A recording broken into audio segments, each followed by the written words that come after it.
All right, I think we are live on the air. My name is Derek Bruff. I'm the Director of the Center for Teaching at Vanderbilt University.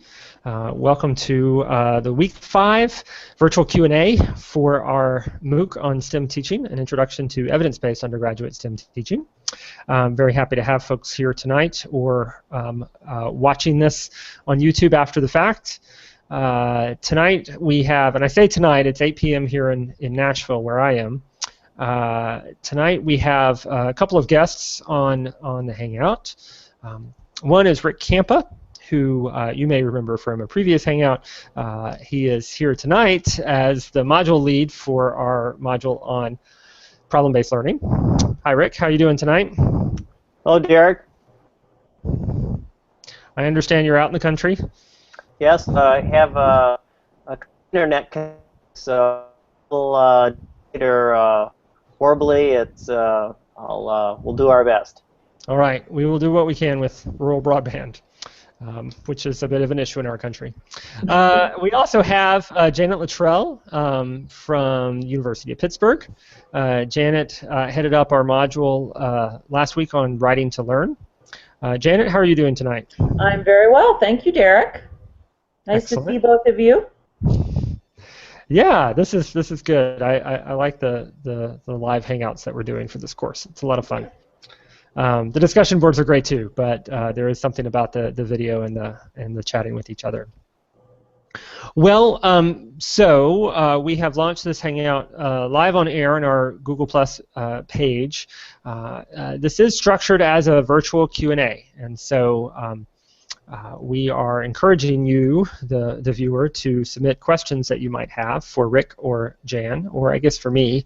I'm not opposed to answering questions either, although I will be spending most of my cycles moderating. And in fact, I'll be looking for questions in really 3 places. One place is the Q&A tool on the right side of your screen.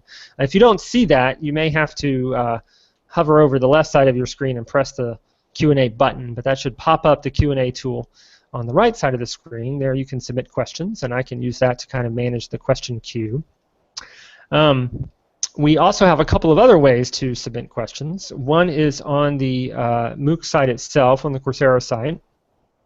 If you go to the forums and then click on virtual Q&As, I'll be refreshing that forum regularly to see if there are any questions that come in through that method. If I look distracted, it's because that's actually where my eyeballs are right now. But I will try to pay attention to both of these places.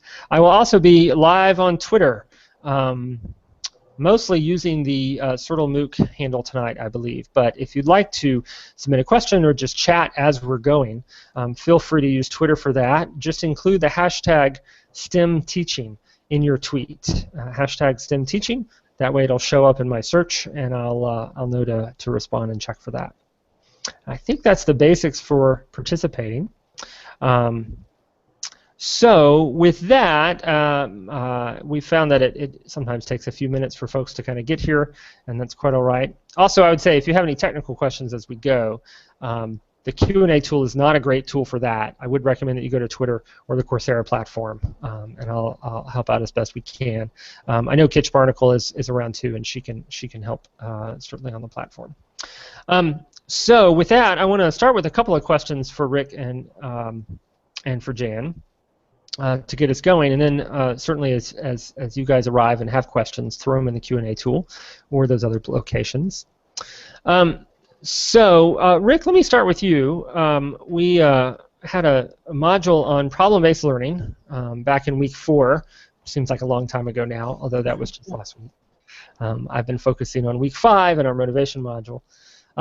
But Rick, can you kind of recap for us why one might want to use problem-based learning in the classroom? Certainly, we have a lot of options as teachers and kind of choices. What are some reasons you see for using problem-based learning?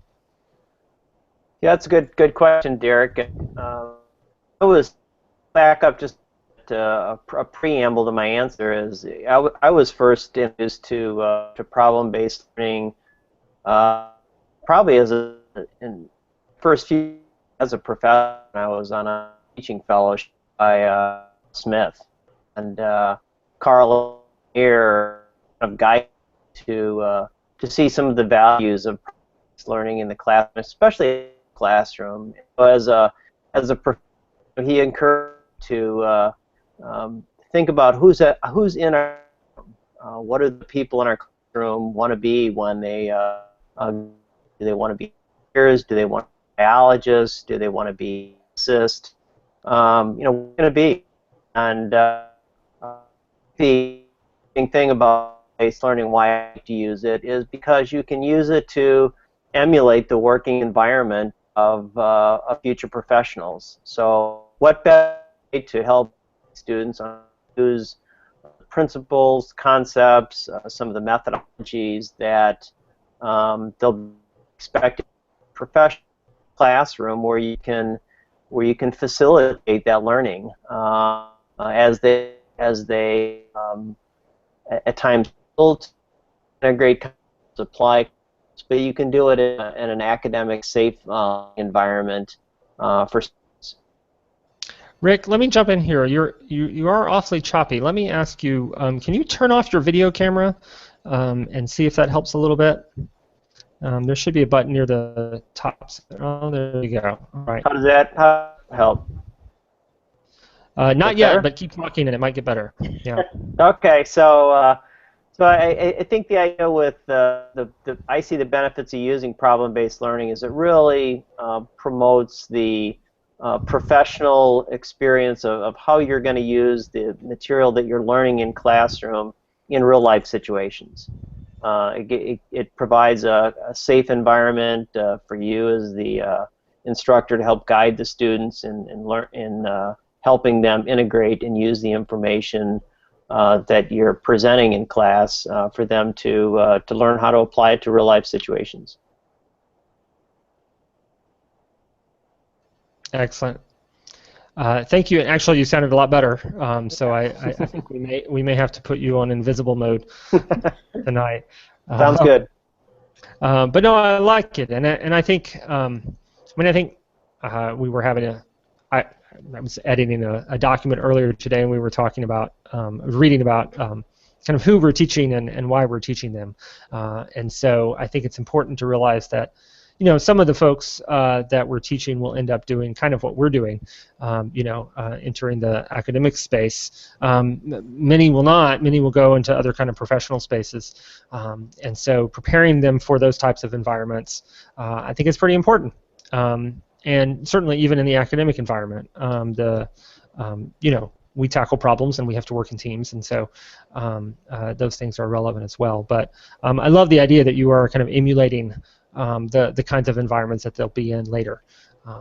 I think that's really motivational and helps prepare them for that type of work downstream. Rick and Derek, I know that problem-based learning is starting to be used fairly widely in nursing education and physician assistant programs, and those kinds of health professionals are really adopting problem-based learning strategies for their teaching as well. It's interesting that Janet, one of the case studies that I mentioned in the PBL module was actually a case study that I wrote with a nursing professor and a veterinarian that we actually taught in the nursing school here at MSU. And I had never taught in the nursing school. And it was real interesting to see how nursing students were integrating and using information from wildlife ecology to deal with a health-related topic. Yeah, and when you think about problem as being the basis for learning, I can't imagine a better example than nursing for that.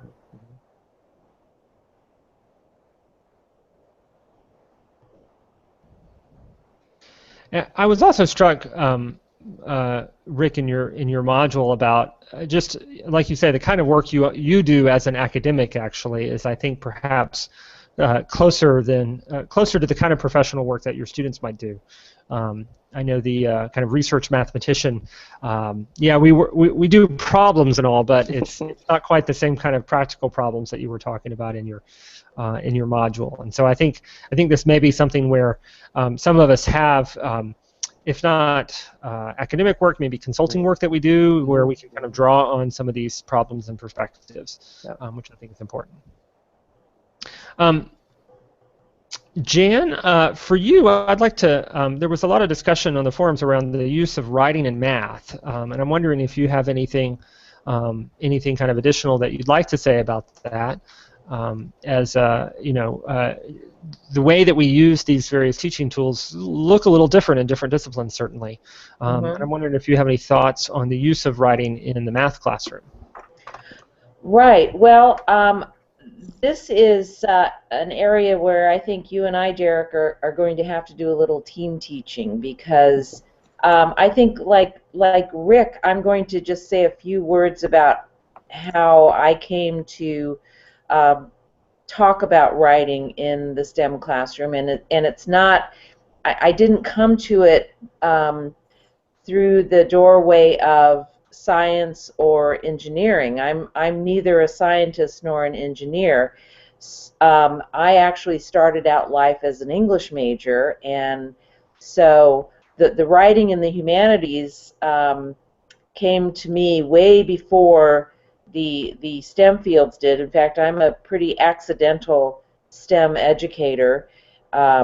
So I was sort of confessing to you, Derek, earlier that I do not know what it's like to be a math teacher. I had a couple of questions on the forum about, well, what about my classroom? What about teaching calculus? What about teaching math? Does this really make any sense?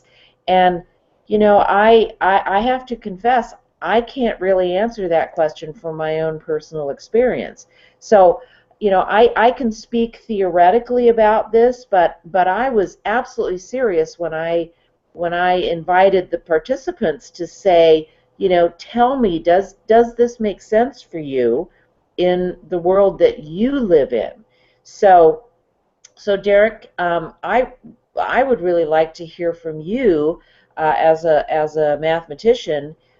How would you merge the reflective writing as a way of thinking through problems?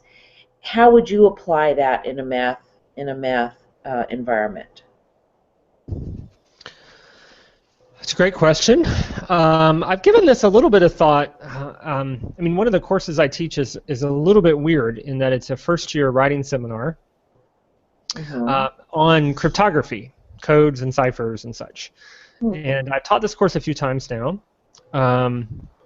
And at Vanderbilt, every first-year student in the College of Arts and Science has to take a first-year writing seminar, and every department has to offer one. And so math and physics and chemistry have to kind of pony up and come up with a writing seminar every semester. I would say that biology doesn't have too hard a time. They tend to offer several a year, and I think they tend to deal with ethical questions in biology. And then earth science seems to do just fine as well in terms of offering a few every year that focus on writing, and I think they tend to focus on climate change kinds of issues. In math, physics, and chemistry, we those departments offer maybe generally not more than one per year. For math, what I've figured out, and there's different ways. There's the kind of learning to write mathematics, and then there's kind of writing to learn mathematics, and those two different ways of thinking about it. I would say in my writing seminar, we probably do more of the former in that I focus a lot on audience and having students write about mathematics and cryptography for particular kinds of audiences. And so I think in mathematics, one way to think about it is that there's it's such a cumulative discipline, right? I think of it as kind of rungs on a ladder. And so you have to master this material to go to the next level, and master this material to go to the next level. It's not quite so clean, but for a lot of students, that's certainly how they experience it. And there are a lot of kind of dependencies like that. And so part of writing well, I think, in mathematics is figuring out kind of where you are in the ladder and where your audience is on the ladder. And then figuring out how can you explain things in a way that someone there can kind of come up to where you'd like them. So, research mathematics, you're way up here and your audience is presumably one rung down. And so you don't have to explain a lot, right? Now, as a grad student, I was often, several rungs down trying to read research papers, and that was frustrating. And so, but in writing for kind of a general audience, where you may assume a high school math education but nothing beyond that, if you want to explain something complicated in cryptography, you've got to think pretty carefully about kind of what are they likely to know, what are they likely to understand, and how can you build on that understanding to kind of get them to understand the thing that you want to tell them about. And so that audience piece, I think, is pretty important, and I found that as a useful way to structure writing assignments in math courses.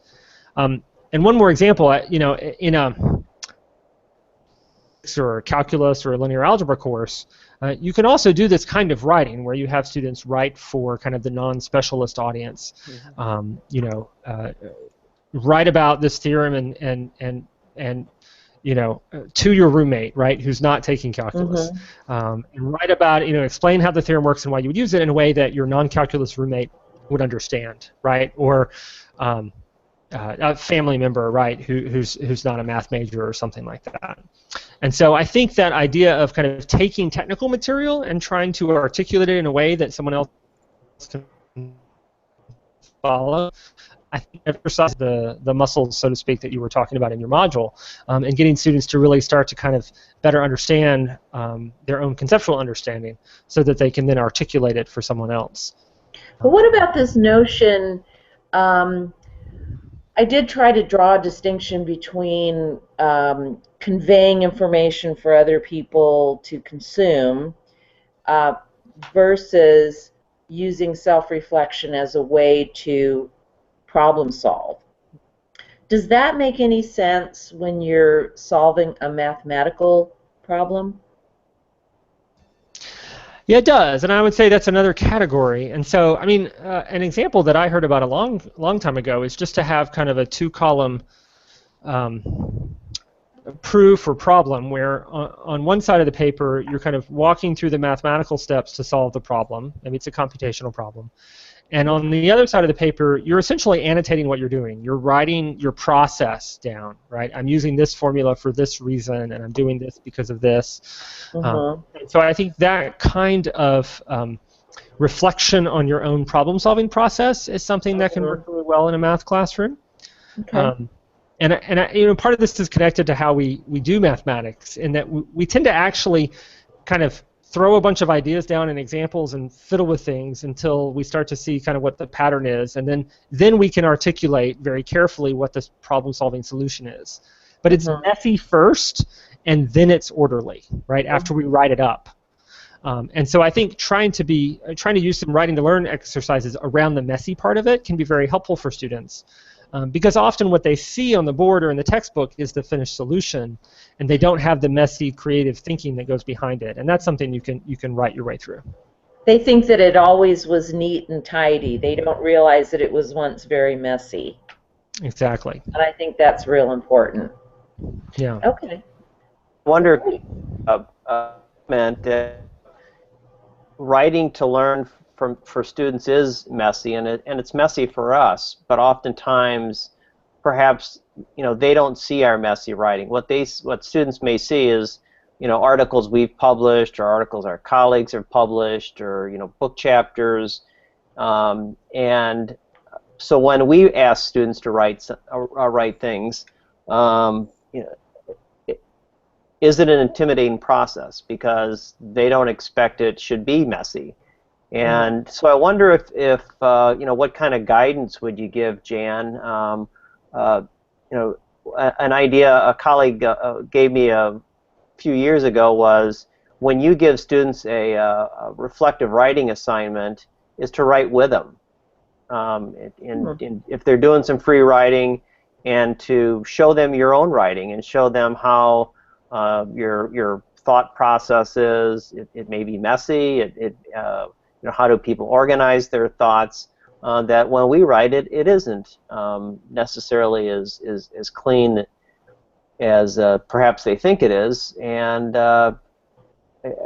perhaps they could walk away with understanding some of the processes that Derry talked about as well.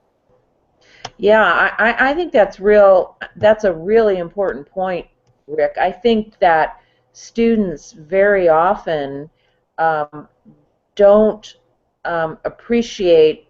By appreciate, I mean in the sense that they don't really grasp the fact that elegance is, does not just sort of spring from your head fully formed. These are iterative processes, many iterations of problem solving, many iterations of writing, especially if you're writing for publication, for example. These are, there's the old joke about the student who, writes the term paper the night before it's due. This is really pretty much folklore and myth. These are not going to be well-written products. The well-written products, there's nothing really magic with you. I really like to read about writers' processes.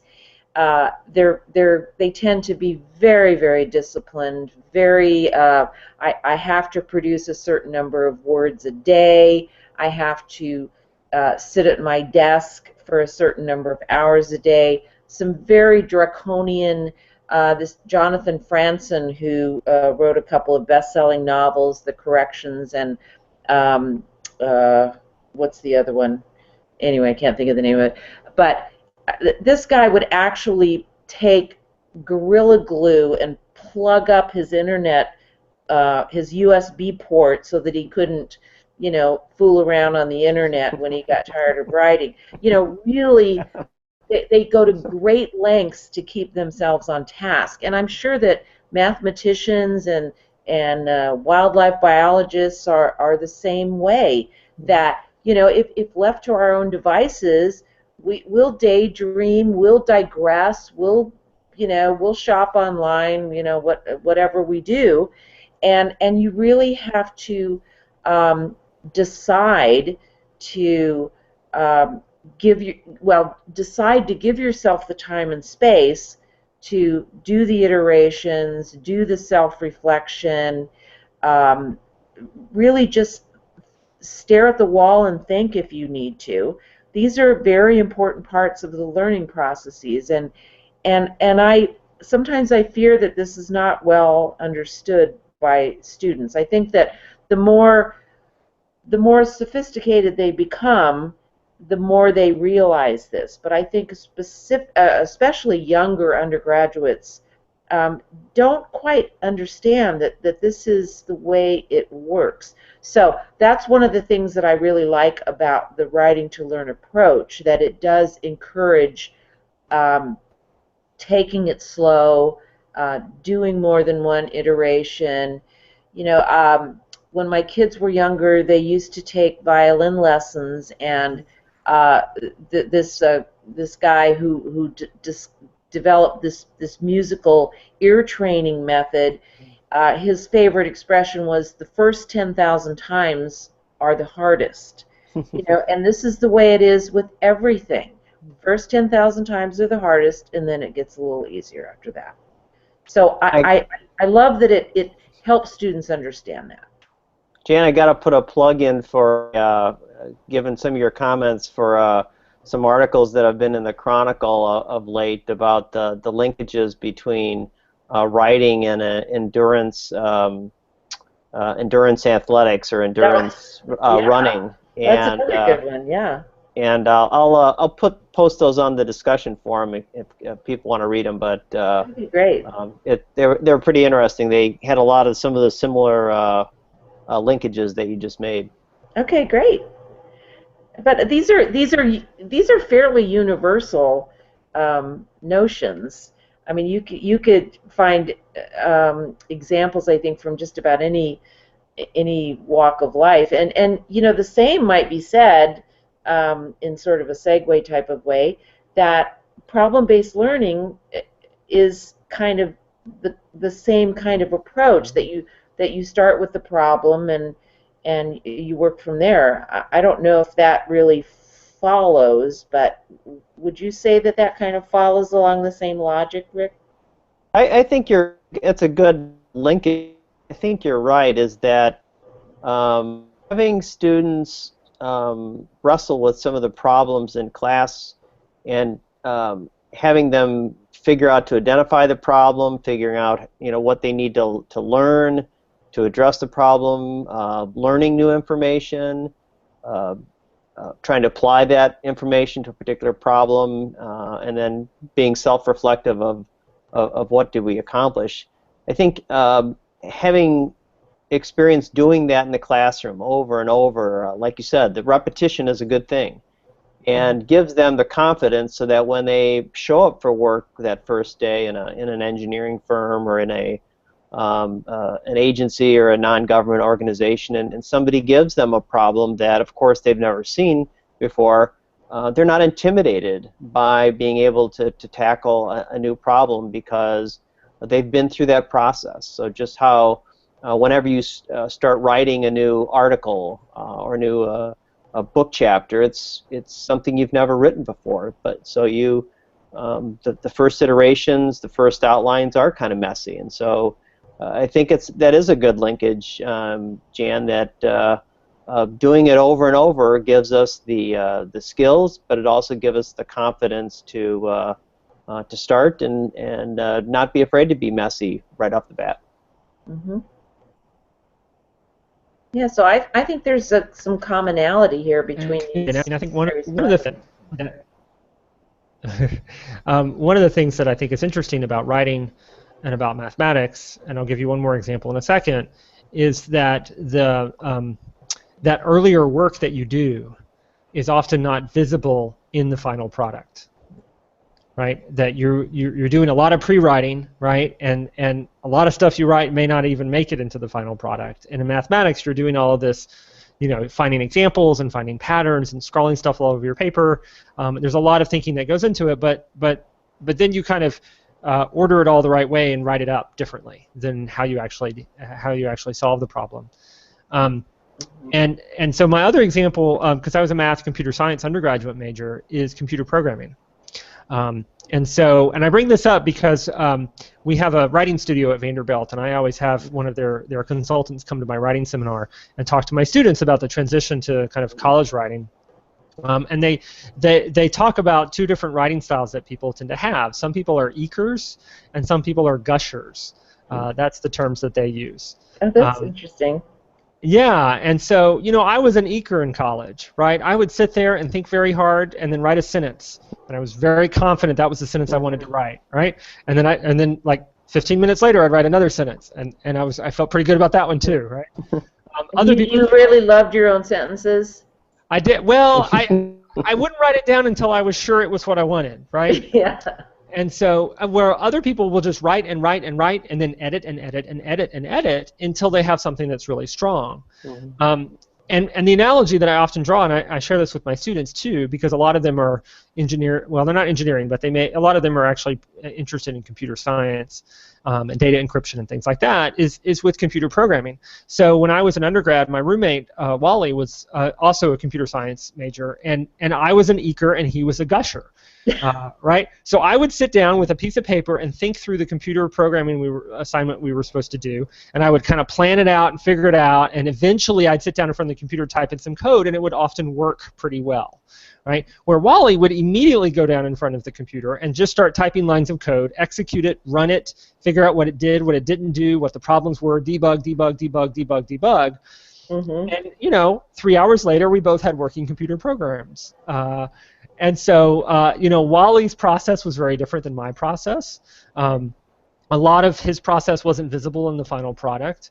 I will say the one thing that Wally was better at was debugging, right? And so when his computer program didn't work well, he could fix it. You probably had more experience with it. He had so much more. I was terrible at debugging because I thought I had kind of figured out all possible cases, and when I missed one, I didn't know where to go to get it. So I think and to circle it back, right? A lot of revision is necessary in writing. And so I think sometimes the ekers have a little problem with that. You know, when I put something down on paper, I tended not to want to edit it ever.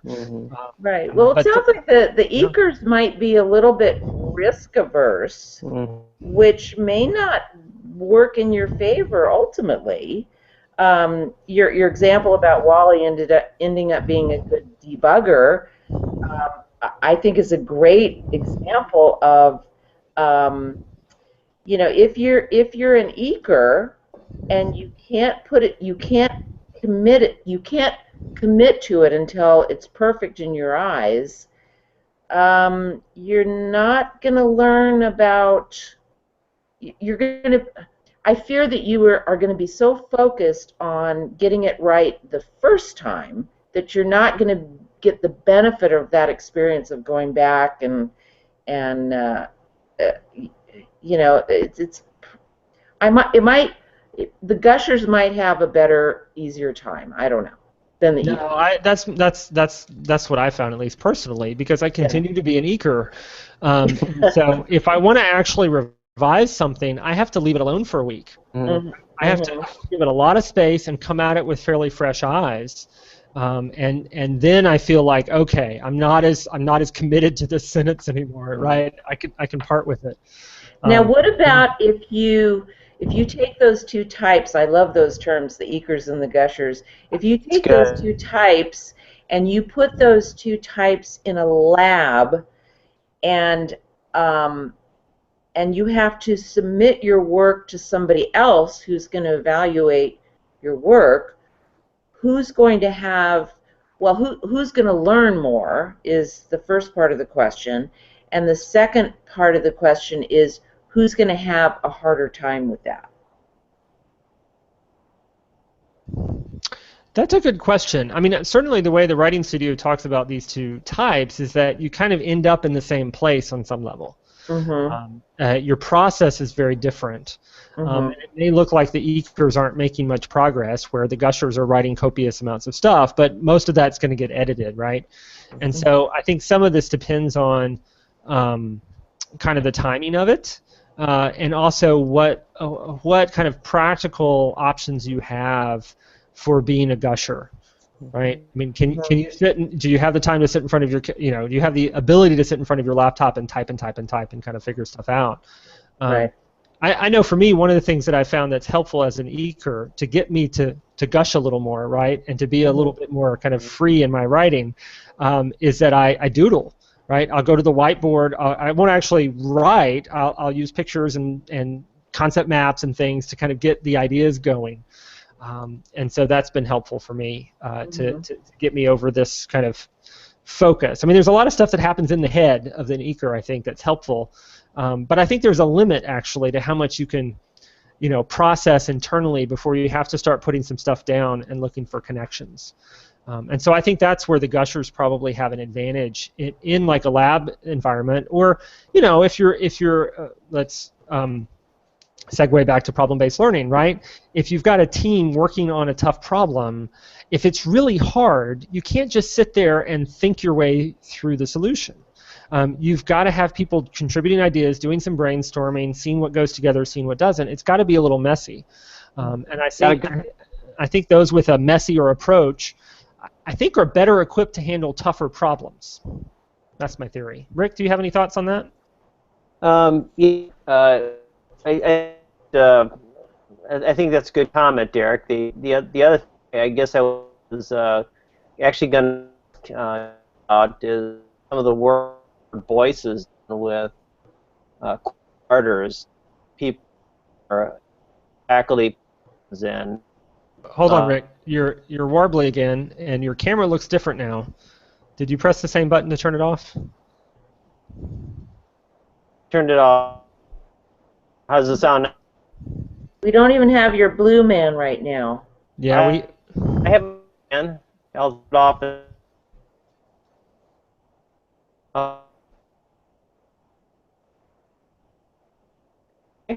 Have we lost Rick?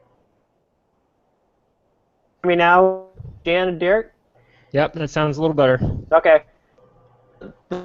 To add about it, some of the work Robert with people who are job develop various careers on, and one of those quick jam those people for a minute, 30 minutes, some of their scholarship.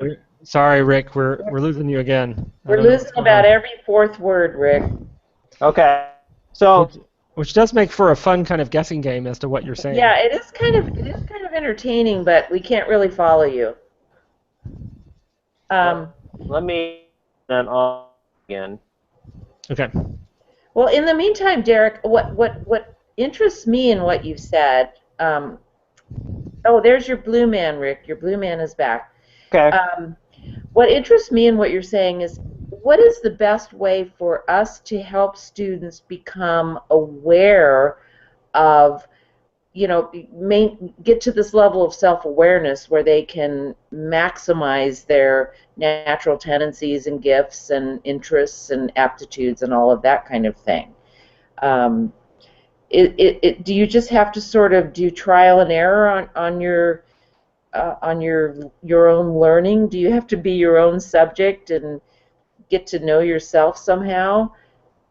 Is there any way to fast track that process?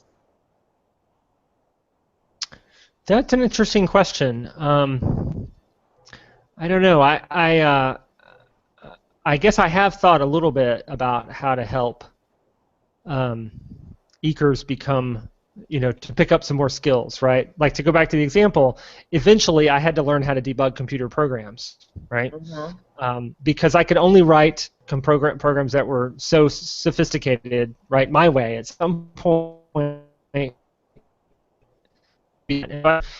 and thankfully, as a first-year writing seminar, I'm given some parameters for how this course has to be structured, and so students have to be given the opportunity to revise their work. And so I think for some students, they're probably not expecting quite so much feedback from me on the first time they turn in a paper, and so I do my best to try to tell them where they need to revise.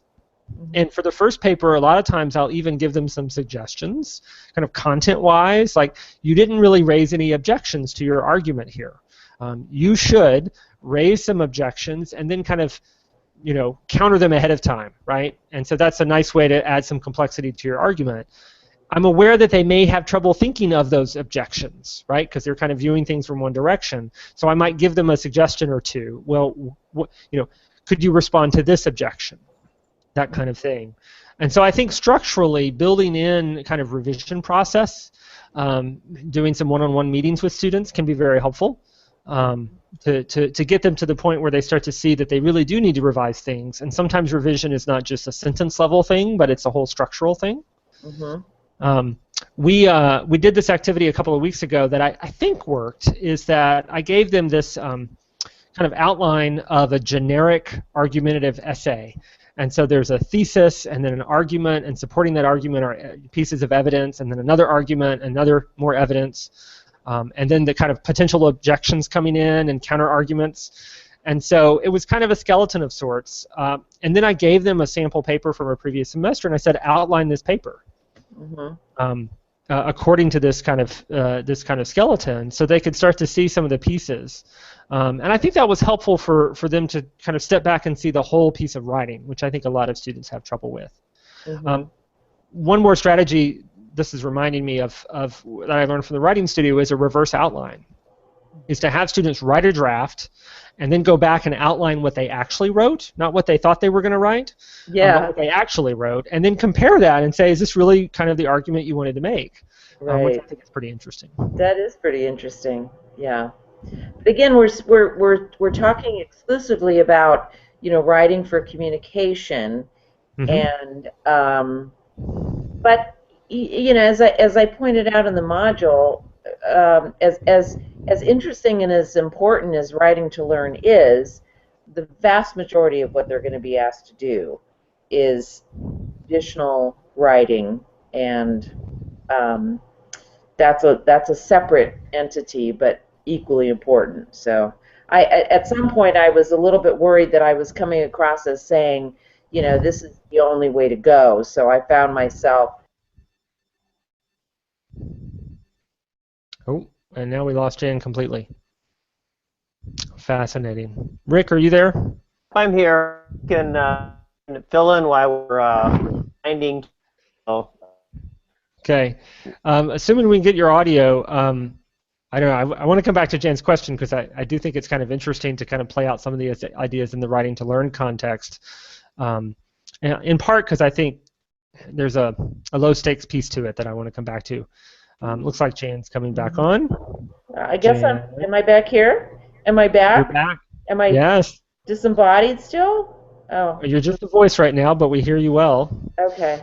I'm happy to know that I'm okay. I'm sorry. I was actually sitting here fiddling with my USB port. You should never do that. That's probably a bad idea. Yeah. So I want to ask Rick another question about problem-based learning before time is up. But Jan, do you want to try to kind of finish that thought about transitioning some of these ideas over in the writing to learn space? Yeah, that it still remains an open question for me. Really, how much writing to learn can be incorporated into a STEM classroom, particularly a mathematics classroom. Although I think you've helped a great deal in sort of helping me think through some of those things, and that traditional writing will still be the vast majority of the writing that students are asked to do, and the kinds of interventions that you do at Vanderbilt are very helpful with those. And I think the whole this is the way to go, is to address all of these fronts with writing. Yeah, I think where there's a connection is the low stakes piece, right? Yeah. I mean, I'll have my students. I use blogging a lot too for some low stakes writing assignments. Yeah. And so they are writing for communication, but I'll ask them to do a specific kind of move, like find an article and summarize it, or make one argument and support it with a piece of evidence from the text that we read this week, that kind of thing. Right. And so I think the writing studio often talks about the moves we make as writers. And so what are some of the moves that you can make as a writer, and can you kind of target that one particular skill with some practice and feedback? And that's where I think it starts to look a lot more like writing to learn. Right. But keep in mind, though, that the stakes in low stakes writing refers to, evaluation and grading. So if there are stakes involved, namely I'm going to be graded on this, you can't really call that low stakes writing. I mean, it just becomes higher stake writing just right off the bat when you start to hand it in. So I would caution folks who want to keep the stakes low to keep the consequences low also. Right, and so having short writing assignments is a grade on the line, but they basically get credit for doing it, right? Yeah. There's not an evaluative piece to it. I think is pretty important. Yeah. Rick, this is a slightly abrupt change of topic, but I was looking in the forums, and maybe we'll kind of wrap up with this question, knowing there's still lots to be said about writing to learn. But Rick, there were some forum discussion on the use of problem-based learning in intro courses. And I'm wondering if an instructor's approach to problem-based learning might change if you're dealing with an intro course or with non-majors, where perhaps that professionalization piece isn't as, at least not as obvious to students. They're not planning to be wildlife ecologists or mathematicians or what have you. Can problem-based learning still work in those cases? And how do you kind of hook students into engaging in PBL in that setting? Yeah, good question. I guess the way I'd address it is in our lives we deal with problems. So all the students that are in they were confronted with the problem. What's to go to? Are they in front of partial or what up? I want to. Those are problems. I think one day we can sure students into is it's learning the process based.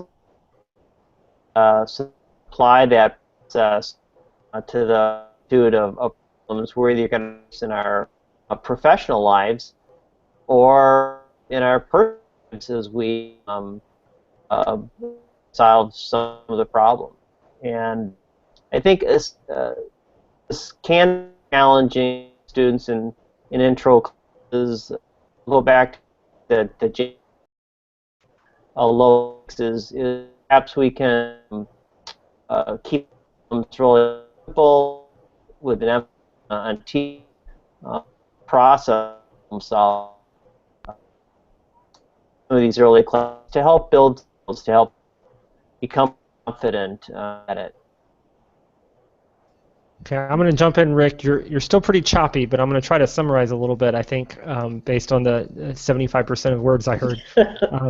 In that, I think you were saying that even in your intro classes with non-majors, they're going to be solving problems of some kind in their professional and perhaps even personal lives. And so by focusing on some of the processes used in PBL to equip students to be better problem solvers, some of that may transfer well to other domains, some of it not so well, but I think helping students develop some of those process skills can be helpful, not unlike the kind of various pre-writing skills that may be helpful no matter what you end up writing about, is to gain some skills in how to look at a hard problem and realize that I don't know the answer to this, but I'm going to have to start working on it anyway, right?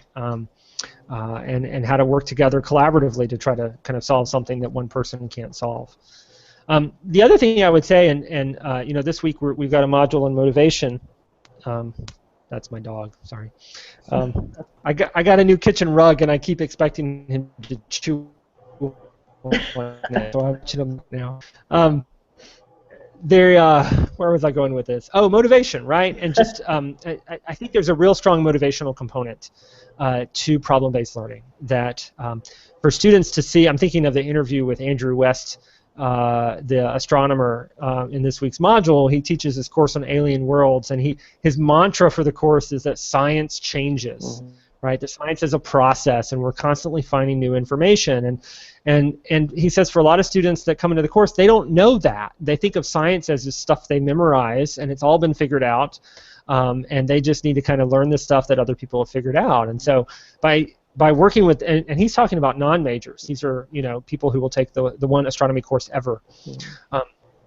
And so I think the PBL works very well for those same reasons, to communicate to students, actually science is about, and engineering is about solving hard problems. And there's a process to that, and we don't always know the solutions in advance, but we have some kind of methods and tools for figuring stuff out.